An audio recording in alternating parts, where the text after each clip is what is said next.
كريم لقى منجيلة قديمة لكن فيها سر خطير.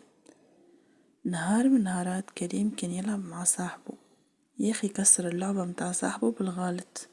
صاحبه تغشش ومشى. كريم كان حزين برشا، هو يمشي في الطريق لقى منجيلة مرمية في القاعة.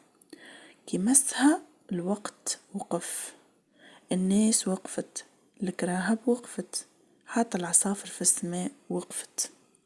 كريم رجع لصاحبه وحاول انه يصلح له اللعبة، لكن فهم حاجة غلطة. المنجلة نجم توقف الوقت اما ما تنجمش تصلح القلوب المكسورة. كريم رجع الوقت واعتذر لصاحبه. صاحبه سامحه وفجأة الساعة تختفي. العبرة من الحكاية الاعتذار الصادق أقوى من أي سحر.